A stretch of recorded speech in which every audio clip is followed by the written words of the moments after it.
Então, galera, boa noite. Com muita alegria que nós estamos aqui de volta para dar continuidade ao curso Família, Caminho para o Céu. Não é isso, Viviane?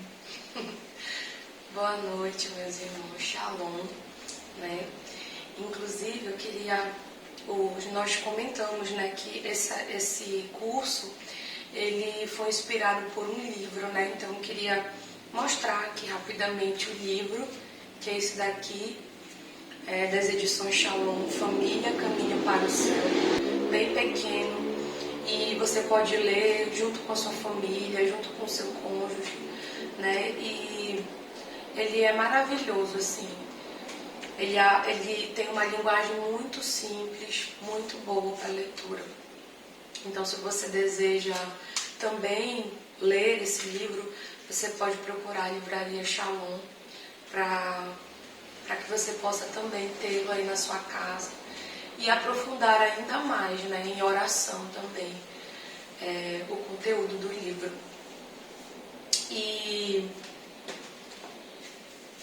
na semana passada nós falamos um pouco sobre os desígnios de Deus para a família.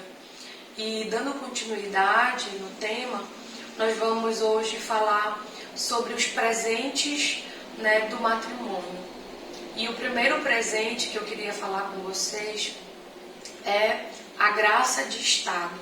E então eu gostaria de ler um parágrafo do Catecismo da Igreja Católica, o parágrafo 1641, que fala sobre a graça do sacramento do matrimônio. E diz assim: em seu estado de vida e função, os esposos cristãos têm um dom especial dentro do povo de Deus.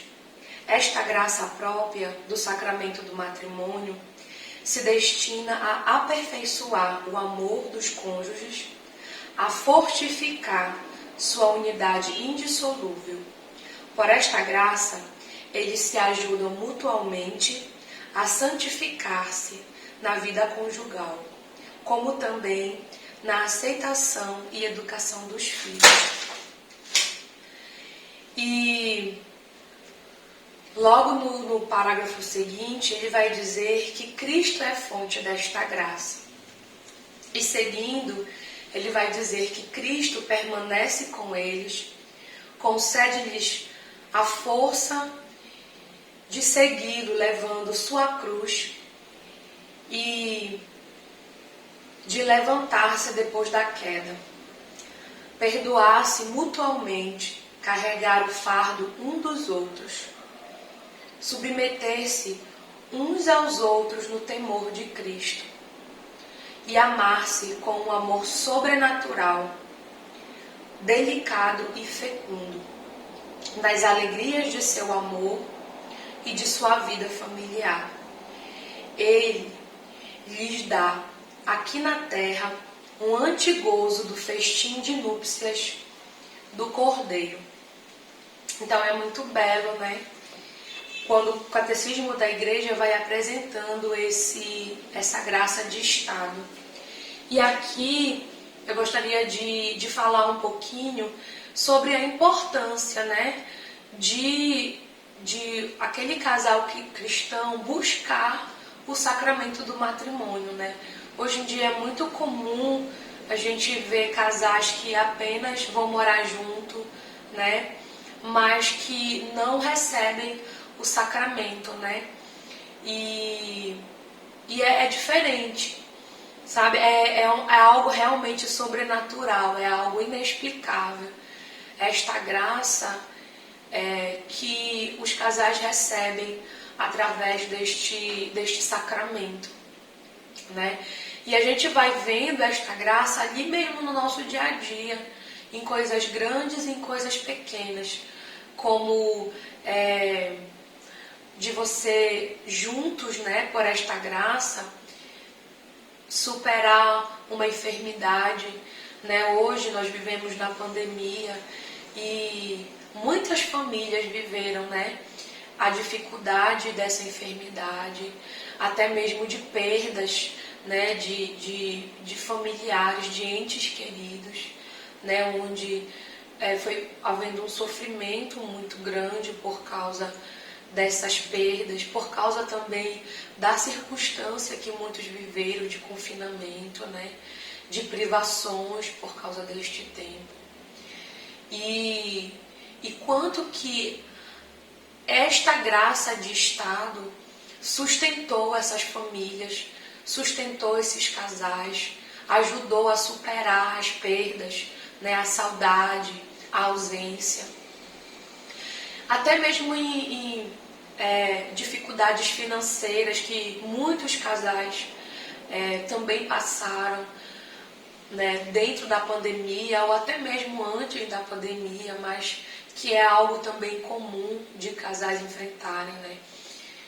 Mas Deus ele vai dando nesta graça a sabedoria para esses casais, de como eles podem administrar essas dificuldades e esses desafios do dia a dia. E até mesmo coisas pequenas, né? É essa graça de Estado que muitas vezes dá força para aquela mãe de ficar do lado de um filho quando está doente, de perder noites de sono, né, na amamentação. E era algo assim que nós vivemos muito, né? Principalmente com os gêmeos, né? Quem já é mãe sabe que muitos bebês têm cólicas, né? Uma fase muito difícil, né? dessa vida, né? Quando os bebês chegam.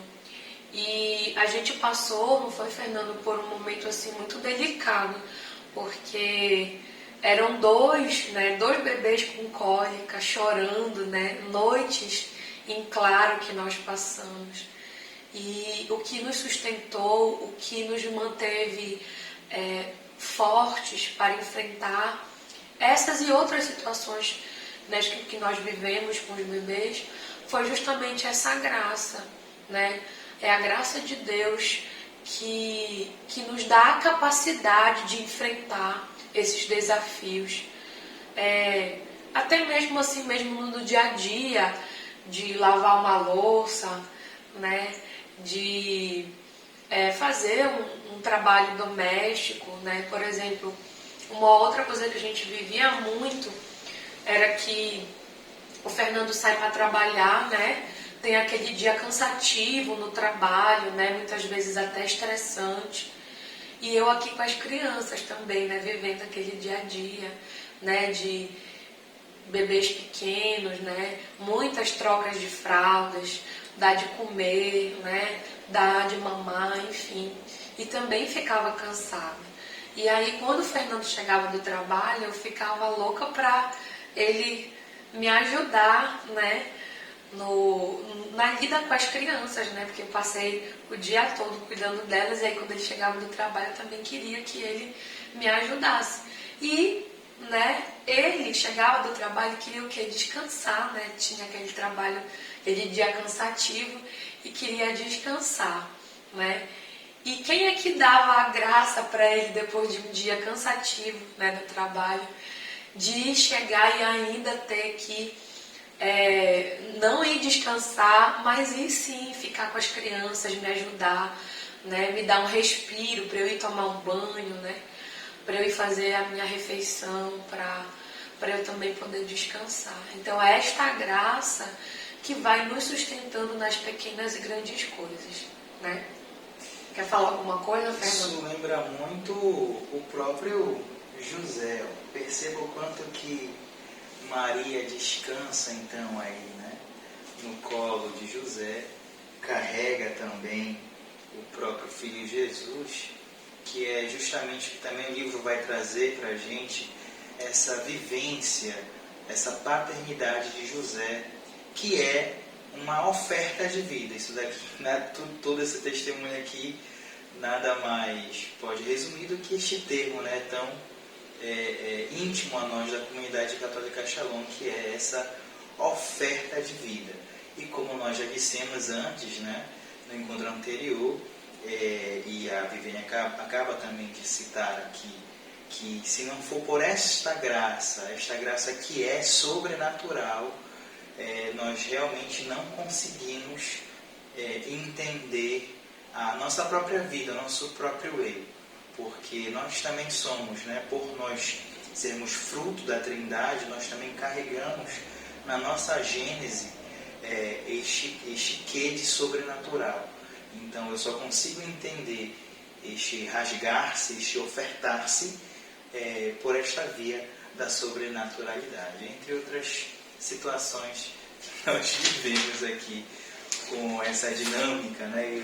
A gente sempre diz que nós não temos gêmeos, nós temos trigêmeos, porque a Fernanda com 5 anos e o casal de gêmeos com 2 anos e meio ali, né?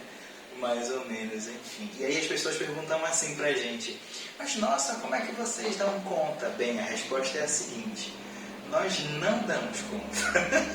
Porque essa é a realidade, nós não damos conta. O que nos sustenta é a graça de Deus. Muitas das vezes as coisas irão desandar, mas Deus nos dá graça. Desandar como assim, Fernando? Dá um exemplo. A criança vai cair, vai se machucar, né? Aí você acaba dando atenção mais para um do que para outro, embora você não queira fazer isso, mas é algo muito natural. É a necessidade de cada idade, né? De cada filho tem aquela necessidade. Tudo muito complicado, mas a gente acredita verdadeiramente nesta vontade de Deus, porque Ele nos ama e nos educa, né? Na verdade, até um trecho do próprio texto, que é essa educação. Assim como Deus nos educa neste processo um tanto quanto doloroso, mas é uma via de amor, nós também, como pais, somos chamados a educar os nossos filhos por esta via de amor. Esta via de amor que nem sempre é passar a mão na cabeça e tudo mais, enfim. Mas tem também a questão aí do se ofertar cada vez mais para garantir o céu aos seus filhos. Né? É justamente este o percurso do livro, né? Família, caminho para o céu. Uma vez que eu entendo que o matrimônio é esta via de santidade, nós estamos caminhando então para o céu. É isso, Viviane? É isso. E um outro presente também, né, que nós temos, fruto, né, do matrimônio, é justamente o amor conjugal. E é o amor conjugal como fonte de cura e confiança, né? E quando a gente vai lendo os documentos, também no catecismo, né, ou nos documentos da igreja, né, que vai falando sobre esse amor conjugal, a gente vai percebendo características desse amor, né? E aí eu queria também trazer para vocês aqui essas características do amor conjugal, né? Por exemplo, o amor conjugal ele é total, né? Então, o que é essa totalidade do amor conjugal? É justamente os cônjuges eles terem esse compartilhamento total das suas vidas, de todo o seu ser, né? Onde eu preciso amar o Fernando na sua totalidade, como ele é por inteiro, né? Não somente nas suas coisas boas, mas também nos seus defeitos, né? Nas suas limitações. Eu preciso amá-lo e preciso ajudá-lo, né? A lidar com os seus defeitos, a lidar com as suas limitações e ajudá-lo a crescer. Assim também o Fernando vai fazer comigo, né? Essa totalidade, ela também ela diz respeito àquilo que eu vou deixar o Fernando tocar de mim, né? Eu não posso simplesmente dar partes de mim para o Fernando, né? Só aquilo que eu acho confortável a mim, né? Me abrir para ele. Mas essa totalidade, esse amor total, ele precisa ser realmente o meu inteiro. Eu preciso estar inteira para o meu esposo. E o meu esposo precisa estar inteiro para mim. Eu não posso simplesmente ocultar ao meu esposo uma parte de mim, né? Então, por isso que é sempre importante o diálogo, a conversa, é sempre importante, né, a verdade, né, a clareza entre os esposos, né. Então, essa totalidade, ela é também a questão de eu preciso amar o Fernando também numa gratuidade, né? Eu preciso amá-lo não querendo receber nada em troca dele. Esse amor, ele precisa ser um amor gratuito, né? Eu preciso me decidir em amar o Fernando, não esperando que, exigindo dele o mesmo amor. E aí eu lembro a gente fazia o curso de noivo, né, nos preparando para o nosso casamento, e algo que me marcou muito no curso de noivo foi que a pessoa que estava ministrando, né, o curso para nós, ela nos fez uma pergunta, ela nos indagou assim: vocês estão casando por qual motivo, né? E deixou que nós pensássemos um pouco. E aí ela disse assim: se a resposta foi, eu estou casando para ser feliz, ele dizia assim, então nem casa. Nem casa, porque a resposta deveria ser, eu estou casando para fazer o outro feliz. Né? Então ele dizia que se dentro do matrimônio eu me empenhar neste amor gratuito, a fazer o meu esposo feliz, e ele da mesma forma, os dois serão felizes. Né? Agora, se eu buscar somente os meus interesses, né? Se eu buscar somente a minha felicidade, eu não vou conseguir me doar totalmente ao meu esposo. Então eu vou começar a me reter, e vou começar a ser egoísta, né? E eu não vou ser feliz e nem vou fazer o outro feliz. Então, este amor conjugal, ele precisa ser um amor total. Uma outra característica do amor é a fidelidade, né? O amor conjugal, ele deve ser fiel e aí exclusivo, né? Então, eu não tenho como amar o meu esposo, né? Se eu não for fiel a ele, né? Se o meu esposo também não tem como me amar verdadeiramente se ele não for fiel a mim, né? Se esse amor não for exclusivo, porque eu não tenho como me dar a duas pessoas, né? Eu só posso me dar a uma pessoa, que é, né, no matrimônio, ao meu esposo, né? Então, hoje a gente precisa verdadeiramente, com esta graça de Deus, viver essa fidelidade, né? Viver o companheirismo, né? Viver a parceria, de saber que meu esposo pode contar comigo e que, né, eu posso contar com ele.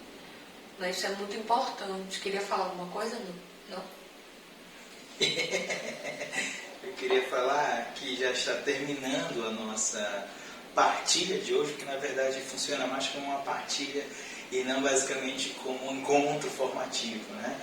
Mas aí nesse sentido da fidelidade, nesse sentido do matrimônio em si, obviamente, chama a atenção também este servir, este se doar. A gente se doa um para o outro, somos fiéis uns aos outros, né? Um ao outro, mas também nós precisamos ser fiéis ao nosso chamado, né? O matrimônio, ele não é somente só os dois, né? Na verdade, o próprio texto destaca que o matrimônio, ele é um sacramento de serviço. Então, quando você casa para fazer o outro feliz. Mas, na realidade, também, nessa nossa vivência matrimonial, nós casamos para servir a igreja, nós casamos para servir os outros casais, nós casamos para servir a humanidade de modo geral. Claro, temos os nossos filhos, temos os nossos afazeres, mas o nosso matrimônio, isso vale não somente para mim, para a Viviane, mas para você que é casado Você é chamado a servir a igreja, a ofertar-se cada vez mais por este amor, por este infinito amor que nos faz cada vez mais felizes. Não é isso, Viviane? Isso, e aí a gente entra com outra característica que é muito importante, né, deste amor conjugal, que é a fecundidade, né? A fecundidade, porque Deus, o amor, ele não cabe em si, né? O amor, ele precisa transbordar. E uma das formas de transbordar é justamente gerar filhos, né? E a gente não gera filho para si próprio, né? Não para mim, não para o Fernando, mas nós geramos filhos para Deus, né? Deus, ele nos chama, ele nos dá esta graça de sermos co-criador de vidas, né? De vidas para Deus, para o céu, né? E aí é o terceiro presente, né, do matrimônio, são os nossos filhos, né? E quantos nossos filhos não nos salvam, né? Este grande presente que nos faz sair de nós mesmos para transbordar, né, no outro, que são os nossos filhos, em educá-los, em amá-los, em também fazê-los crescer, né, no amor de Deus, prepará-los, né, também para ser cristãos, para ser também aqueles que amam a Deus, aqueles que testemunham o seu amor de Deus. Então, casais, nós devemos ser abertos à vida, né? Dentro da vontade de Deus, claro, sempre, mas não se fechar no nosso egoísmo e também não se fechar nos nossos medos. Hoje o mundo, ele nos convida a sermos muitas vezes fechados e muitas vezes egoístas, né? E nós devemos ir remar contra essa maré e nos abrir, né? Nos abrir, né, para gerar filhos para Deus, nos abrir aquilo que Deus quer nos dar. Então, encerrando, eu vou deixar, né, mais um convite a vocês, né? Como eu fiz na primeira semana. E esse convite vai ser para que você agora escreva também no seu caderno aquilo que você percebe como presente do seu matrimônio. Aquilo que você percebe como grande alegria, né? E você vai fazer também uma lista de todos esses presentes. E depois que você terminar essa lista, você vai erguer um grande louvor a Deus por tudo aquilo que você foi observando como presente, né? Você vai chamar o seu esposo, né? Pode chamar também os seus filhos a fazer este grande louvor a Deus por todos os presentes que o seu matrimônio trouxe à sua família, né? A você, a seu esposo. E um outro convite também que eu faço para vocês é convidar um outro casal, outras famílias, a também fazerem esse curso junto, né? Ainda dá tempo de vocês participarem do curso, nós ainda temos a última semana, então convide mais uma família, envie, né? Compartilhe esse vídeo com o seu grupo do WhatsApp, da sua família, aos casais que você conhece, certo? Uma boa noite a todos e nós nos vemos na próxima semana, certo? Shalom. Fiquem com Deus. Fique com Deus. Shalom.